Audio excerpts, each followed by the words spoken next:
Dear learners, आज हम बात करेंगे कि किस तरह भारत के कोने कोने तक प्रिंट मीडिया ने लोगों की भाषा में उनकी आवाज़ पहुंचाई। किस तरह हिंदी, बंगाली, तमिल, तेलुगु, मराठी जैसे रीजनल लैंग्वेजेस में पत्रकारिता ने सोसाइटी को जागरूक बनाया और लोगों को जोड़ कर रखा। ये topic exam point of view से भी बहुत इंपॉर्टेंट है, इसलिए ध्यान से सुनिए। सबसे पहले हम समझेंगे कि रीजनल लैंग्वेज प्रिंट मीडिया का विकास हुआ कैसे। इस इमेज में रीजनल लैंग्वेज प्रेस की शुरुआती जर्नी दिखाई देती है, जहां लोकल लैंग्वेजेस में न्यूज़पेपर्स प्रिंट हो रहे हैं।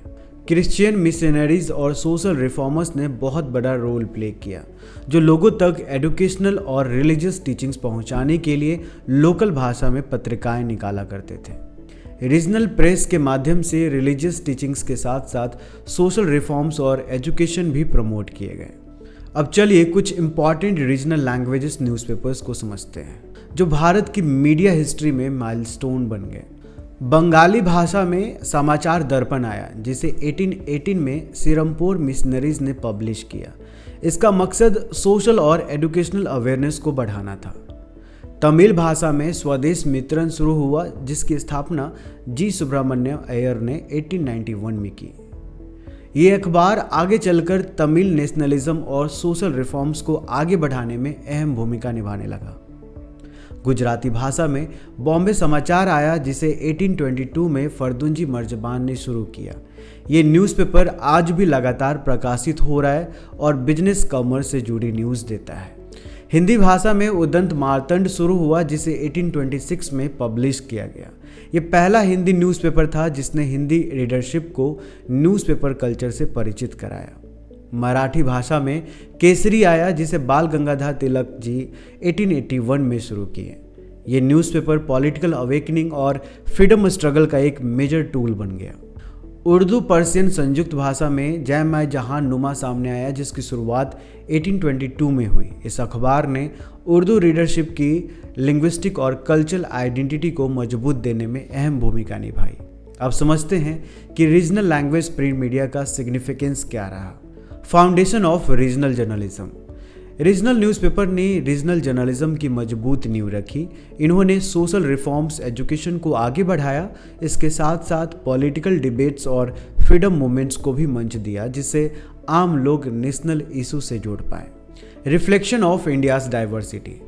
रीजनल प्रिंट मीडिया ने भारत की लिंग्विस्टिक और कल्चरल डाइवर्सिटी को सामने रखा।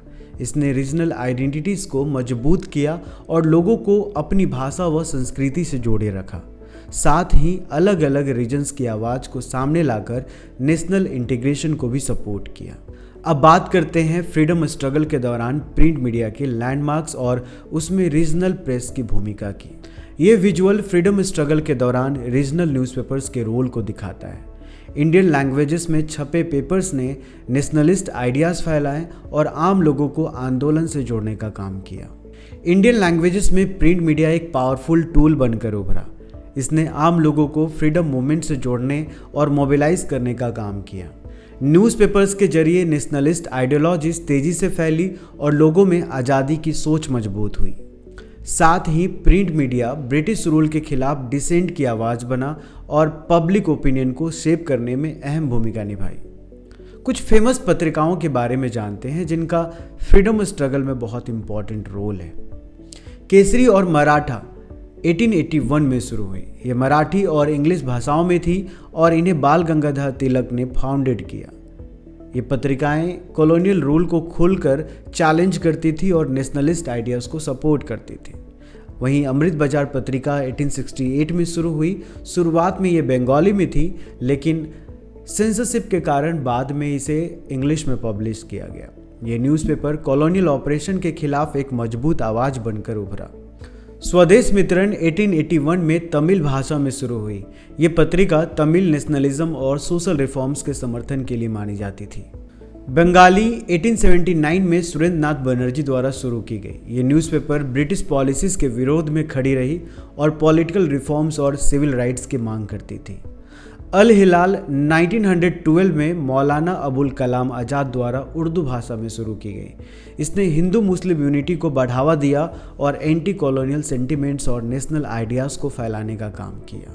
लर्नर्स, अब हम पोस्ट इंडिपेंडेंस पीरियड की बात करते हैं कि कैसे रीजनल न्यूज़पेपर्स ने अपना फोकस बदला। इस इमेज में पोस्ट इंडिपेंडेंस पीरियड में रीजनल न्यूज़पेपर्स का एक्सपेंशन दिखता है। इम्प्रूव्ड प्रिंटिंग, डिस्ट्रीब्यूशन और रीडरशिप ने लोकल प्रेस को डेमोक्रेसी की बैकबोन बना दिया। इंडिपेंडेंस के बाद रीजनल न्यूज़पेपर का फोकस फ्रीडम मूवमेंट से हटकर नेशन बिल्डिंग की तरफ चला गया। अब इनका focus literacy, socio economic developments और गवर्नेंस से जुड़े मुद्दों पर रहने लगा। लर्नर्स, अब हम समझते हैं कि इंडिपेंडेंस के बाद रीजनल न्यूज़पेपर्स ने किस तरह अपना योगदान दिया। हिंदी न्यूज़पेपर्स की बात करें तो दैनिक जागरण, चाहे आज की पॉलिटिकल सिनेरियो में कुछ भी हो, ये 1942 में शुरू हुआ, जो आज सबसे ज़्यादा पढ़ा जाने वाला हिंदी डेली है। वहीं नवभारत टाइम्स 1946 में आया। इन न्यूज़पेपर्स ने नेशनल न्यूज़ के साथ साथ कल्चरल इश्यूज और अर्बन गवर्नेंस को भी कवर किया। बंगाली न्यूज़पेपर्स में आनंद बाजार पत्रिका 1922 में शुरू हुआ, जिसने कल्चरल और पॉलिटिकल रिफॉर्म्स को बढ़ावा दिया। बाद में वर्तमान 1984 में आया, जिसने कंटेम्प्रेरी न्यूज़ और लिटरेसी कंटेंट को प्रमुखता दी। तमिल न्यूज़पेपर्स में दिनाथांथी 1942 में शुरू हुआ, जो आज सबसे ज़्यादा सर्कुलेटेड तमिल अखबार माना जाता है और आम लोगों के इश्यूज पर फोकस करता है। वहीं दिनामलार 1951 में आया, जिसने एग्रीकल्चर और एजुकेशन जैसे विषयों पर ध्यान दिया। मलयालम न्यूज़पेपर्स में मलयालम मनोरमा 1888 में शुरू हुआ और वहीं मातृभूमि 1923 में। इन न्यूज़पेपर्स ने लिटरेचर, पॉलिटिक्स और सोशो इकोनॉमिक प्रोग्रेस को सपोर्ट किया। तेलुगु न्यूज़पेपर्स की बात करें तो आंध्र ज्योति 1960s में आया और इनाडू 1974 में। इन न्यूज़पेपर्स ने रीजनल कल्चर और इकोनॉमिक इश्यूज को उठाया। गुजराती न्यूज़पेपर में गुजरात समाचार 1932 में शुरू हुआ और संदेश 1923 में। इन न्यूज़पेपर्स ने ट्रेड, कॉमर्स और बिजनेस अवेयरनेस को बढ़ावा दिया। लर्नर्स, मॉडर्नाइजेशन सिर्फ डिज़ाइन तक सीमित नहीं रही, टेक्नोलॉजी ने पूरा प्रिंटिंग प्रोसेस ही बदल दिया। ये विजुअल प्रिंट मीडिया के टेक्नोलॉजिकल शिफ्ट को दिखाता है, प्रिंट से डिजिटल प्लेटफॉर्म्स तक। ई पेपर्स, मोबाइल ऐप्स और ऑनलाइन एडिशंस ने रीजनल न्यूज़पेपर को मॉडर्न ऑडियंस से जोड़ दिया। मॉडर्नाइजेशन थ्रू टेक्नोलॉजी, पहले फॉर्मेट्स में शिफ्ट हुआ, ट्रेडिशनल प्रिंटिंग से ऑफसेट प्रिंटिंग तक और अब डिजिटल पब्लिशिंग तक। इससे एक्सेसिबिलिटी, क्वालिटी और विजुअल अपील इंप्रूव हो गई। नाउ की developments in modern media. First online editions जैसे दैनिक भास्कर, द हिंदू, मलयालम मनोरमा ने डिजिटल प्लेटफॉर्म्स लॉन्च किए ताकि यंगर ऑडियंसेस को कैटर किया जा सके और न्यूज़ को हर वक्त एक्सेसिबल बनाया जा सके। दूसरा, मोबाइल ऐप्स और e papers. Instant updates, notification, multimedia elements like images, interactive graphics और प्रिंट एडिशन के डिजिटल रेप्लिकास अवेलेबल कराए गए। तीसरा, कस्टमाइजेशन एंड लोकलाइजेशन, मतलब हर रीजन और लैंग्वेज के हिसाब से पर्सनलाइज्ड न्यूज़ और रिपोर्टिंग। इसके साथ मल्टीलिंगुअल सपोर्ट भी दिया गया, जो डाइवर्स ऑडियंसेस तक पहुंच बनाता है। अब समझते हैं मॉडर्न इंडिया में रीजनल न्यूज़पेपर्स के रोल को। इस इमेज में लोग डेली लाइफ में रीजनल न्यूज़पेपर्स पढ़ते हुए नजर आते हैं।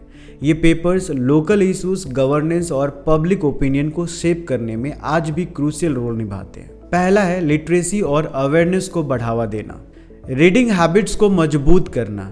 रीजनल न्यूज़पेपर्स पढ़ने की आदत को बढ़ाते हैं, जिससे रूरल एरियाज में रीडिंग प्रैक्टिसेस और फंक्शनल लिटरेसी को बढ़ावा मिलता है। एजुकेशनल टूल के रूप में भूमिका, ये अखबार सोशल इश्यूज, पॉलिसीज और गवर्नमेंट स्कीम के बारे में जानकारी देकर लोगों में अवेयरनेस बढ़ाते हैं। कल्चर और ट्रेडिशंस को प्रिजर्व करना, लोकल हेरिटेज के पैट्रन यानी regional newspapers regional languages, art forms और ट्रेडिशंस को बचाए रखने का काम करते हैं। कल्चरल आइडेंटिटी को मजबूती, फेस्टिवल्स, रिचुअल्स और लोकल कस्टम्स को फीचर्स और रिपोर्ट्स के जरिए सामने लाते हैं, जिससे लोगों की कल्चरल आइडेंटिटी बनी रहती है। पॉलिटिकल मोबिलाइजेशन और रीजनल रिप्रेजेंटेशन यानी वॉइस ऑफ द पीपल, ये न्यूज़पेपर्स लोकल गवर्नेंस इश्यूज और रीजनल एस्पिरेशंस को सामने लाते हैं।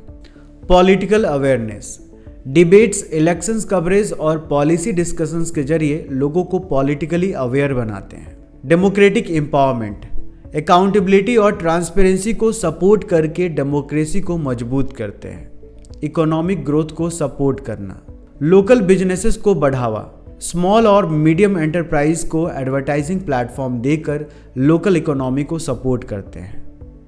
Market information, trade trends, jobs और मार्केट डेवलपमेंट्स की जानकारी देकर रीडर्स को इन्फॉर्म्ड रखते हैं।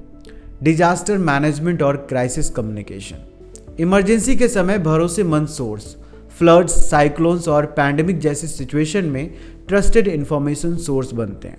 Community alerts, public safety guidelines और रिलीफ मेजर्स को तेजी से लोगों तक पहुंचाते हैं। चलिए चैलेंजेस को डिटेल में समझते हैं। ये सीन रीजनल न्यूज़पेपर्स के सामने आने वाली चैलेंजेस को दिखाता है। डिजिटल कंपटीशन, रेवेन्यू प्रेशर और चेंजिंग रीडिंग हैबिट्स आज लोकल प्रिंट मीडिया की बड़ी समस्या है। पहला है competition from digital media. Digital platforms का बढ़ता प्रभाव, आज यंगर ऑडियंसेस ज़्यादा सोशल मीडिया और न्यूज़ ऐप्स को प्रेफर कर रहे हैं। कंजम्पशन पैटर्न में बदलाव, इंस्टेंट अपडेट्स और मल्टीमीडिया कंटेंट की वजह से प्रिंट रीडरशिप धीरे धीरे कम हो रही है। दूसरा है language barriers, limited readership scope. Regional newspapers का कंटेंट एक स्पेसिफिक लिंग्विस्टिक ग्रुप तक ही सीमित रहता है। ट्रांसलेशन इश्यूज, रीजनल न्यूज़ को नेशनल या ग्लोबल ऑडियंस तक पहुंचाने में ट्रांसलेशन की दिक्कतें आती है। तीसरा है फिनेंशियल कॉन्स्टेंट्स, एडवर्टीजमेंट्स पर निर्भरता। प्रिंट मीडिया की इनकम का बड़ा हिस्सा एडवर्टीजमेंट से आता है, जिससे एडिटोरियल इंडिपेंडेंस पर असर पड़ सकता है। एड रेवेन्यू में गिरावट, आज डिजिटल एड्स ज़्यादा प्रभावी हो गए हैं, जिससे प्रिंट एड से होने वाली कमाई घट रही है। राइजिंग कॉस्ट, प्रिंटिंग डिसरप्शन और टेक्नोलॉजी अपग्रेड से जुड़े खर्च लगातार बढ़ते जा रहे हैं। मिस इन्फॉर्मेशन और फेक न्यूज़, फैक्ट चेकिंग की मुश्किलें। रीजनल लैंग्वेजेस में न्यूज़ वेरीफाई करने के लिए अक्सर लिमिटेड रिसोर्सेस होते हैं। मिस इन्फॉर्मेशन का फैलाव, सोशल मीडिया की वजह से रूमर्स और फेक न्यूज तेजी से फैल जाते हैं। ट्रस्ट इश्यूज, अगर अनवेरिफाइड रिपोर्ट्स पब्लिश हो जाएं तो मीडिया की क्रेडिबिलिटी पर खतरा आ जाता है। सो लर्नर्स, अब हम अगली लेक्चर में डिस्कस करेंगे major landmarks in electronic media in Indian languages. So keep learning, stay tuned और मिलते हैं नेक्स्ट लेक्चर में। जेएमसी स्टडी हब, लक्ष्य आपका, साथ में।